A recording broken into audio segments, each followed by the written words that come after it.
Hello friends, welcome to Pandiyanar சமையல். இன்னைக்கு நம்ம பார்க்க போற ரெசிபி என்னன்னு பார்த்தீங்கன்னா சேனக்கிழங்கு வறுவல் எப்படி பண்றதுங்கிறது தாங்க. இதை எப்படி பண்ணலாங்கிறத பார்க்கலாம் வாங்க. இந்த வீடியோக்குள்ள போறதுக்கு முன்னாடி சப்ஸ்கிரைப் பண்ணாதங்க சப்ஸ்கிரைப் பண்ணிருங்க. அப்படியே பக்கத்துல இருக்க பெல் ஐகான் பட்டனையும் அமைக்கிருங்க. இப்போ இதை எப்படி ரெடி பண்ணலாங்கிறத பார்க்கலாம் வாங்க. சேனக்கிழங்குங்க, இது இப்படிதான் இருக்கும். இது பழைய கிழங்கு. நான் வாங்கிட்டு 10 நாள் பக்கம் ஆயிடுச்சு. நீங்க வாங்கிட்டு வந்த உடனே செஞ்சீங்கன்னா ரொம்ப ஒரு மாதிரி நம்ம அரிப்பு எடுக்கும். கிழங்கு வாங்கிட்டு வந்ததுக்கு அப்புறம் ஒரு வாரம் கழிச்சு பண்ணுங்க. அந்த நமப்பு அரிப்பெல்லாம் கொஞ்சம் இருக்காது.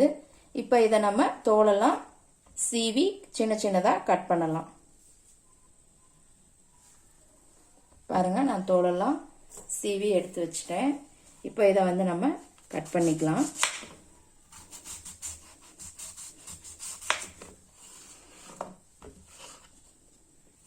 இந்த சைஸுக்கு கட் பண்ணிக்கலாம்.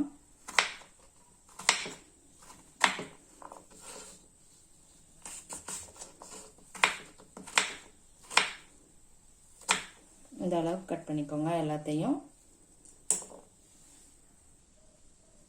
பாருங்க, நான் எல்லாத்தையும் இந்த மாதிரி கட் பண்ணி எடுத்து வச்சுக்கிட்டேன். இப்போ நம்ம இதோட கொஞ்சம் கல் உப்பு, ஒரு 1/2 ஸ்பூன் மஞ்சள்தூள் போட்டு நல்லா இதை கழுவிக்கிடலாம். தண்ணி விட்டு நல்லா இதை இந்த மாதிரி கழுவி எடுத்துக்கோங்க. இதுலயும் லேசான அந்த அரிப்பு இந்த மாதிரி இருந்தா கூட இந்த மஞ்சள் உப்பு அதெல்லாம் சேர்த்து நம்ம கழுவுறதுனால அதை எல்லாத்தையும் எடுத்துரும். இதே மாதிரி நம்ம கழுவி எடுத்துக்கலாம்.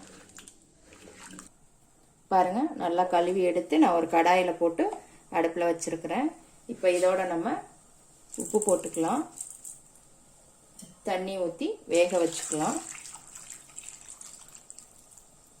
இது கொஞ்சம் வேகட்டும்.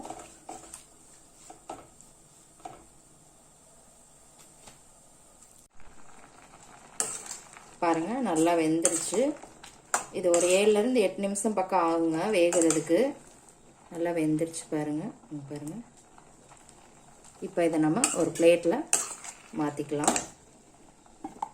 கடாயில கொஞ்சம் எண்ணெய் விட்டுக்கலாங்க. எண்ணெய் சூடாகட்டும். எண்ணெய் சூடாயிடுச்சு. இப்போ கடுகு கொஞ்சம் போட்டுக்கலாம். உளுந்தம்பருப்பு, ஒரு 1/4 ஸ்பூன் சோம்பு, ஒரு அன்னாச்சி பூ, 2 துண்டு பட்டை, 2 கிராம்பு. இது லேசா பொரியட்டும்.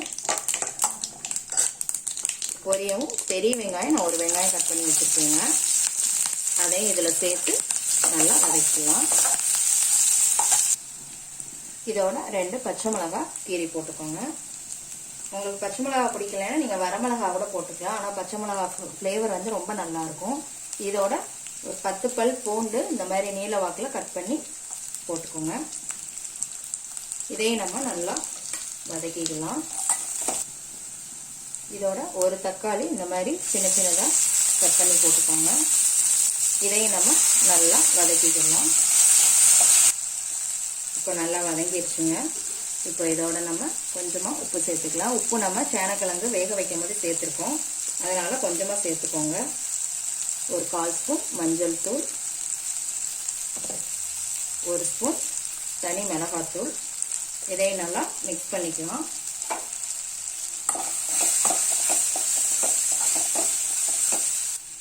நல்லா எல்லாம் வதங்கினதுக்கு அப்புறம் நம்ம வேக வச்சு எடுத்து வச்ச சேனக்கிழங்கு இதில் போட்டு மிக்ஸ் பண்ணிடலாம். பாருங்க, நல்லா மிக்ஸ் பண்ணியாச்சு. இப்போ நம்ம இதில் தேங்காய், சோம்பு, 1/2 ஸ்பூன் சோம்பு, 1/2 ஸ்பூன் சீரகம், 1/2 ஸ்பூன் மிளகு, இதை எல்லாத்தையும் நம்ம மிக்சியில் போட்டு பேஸ்ட் பண்ணி எடுத்துக்கலாம். இப்போ மிக்சியில் அரைச்ச தேங்காயையும் நம்ம இதில் சேர்த்துடலாம். பாருங்க, தேங்காயெல்லாம் போட்டதுக்கப்புறம் இந்த மாதிரி நல்லா மிக்ஸ் பண்ணி விட்டுக்கோங்க. இதில் கொஞ்சமாக நம்ம தண்ணி விட்டுக்கலாம். இந்த மிக்சியில் அரைச்ச தண்ணியவே இதில் விட்டுக்கலாம். விட்டுட்டு ஒரு 1 நிமிஷம் மட்டும் இதை ஒரு தட்டு போட்டு மூடி வச்சிடலாம். அந்த பச்சை வாசம் போகிறதுக்காக தான். பாருங்க, தண்ணி எல்லாம் நல்லா ட்ரை ஆயிடுச்சு. சூப்பராக ரெடி ஆயிடுச்சு. அவ்வளோதான். இப்போ இதோட நம்ம இறக்கும்போது கருவேப்பிலையை மட்டும் சேர்த்துக்கலாம். சூப்பரான சேனக்கிழங்கு வறுவல் ரெடி. பாருங்க, சூப்பரான சேனைக்கிழங்கு வறுவல் சுட சுட ரெடி ஆயிருச்சு. கண்டிப்பாக செஞ்சு பாருங்க, எல்லாருக்கும் ரொம்ப பிடிக்கும். எப்படி இருக்குன்னு செஞ்சு பார்த்துட்டு கமெண்ட்ல போடுங்க. லைக் பண்ணுங்க, ஷேர் பண்ணுங்க, சப்ஸ்கிரைப் பண்ணுங்க. கூடவே பெல் ஐக்கான் பட்டனையும் அமுக்குங்க. மறுபடியும் வேற ஒரு ரெசிபியோட சந்திக்கலாம் ஃப்ரெண்ட்ஸ். அன்போடு சமைத்து ஆனந்தமாய் உண்டு இன்பமாய் வாழுங்கள். வாழ்க வளமுடன்.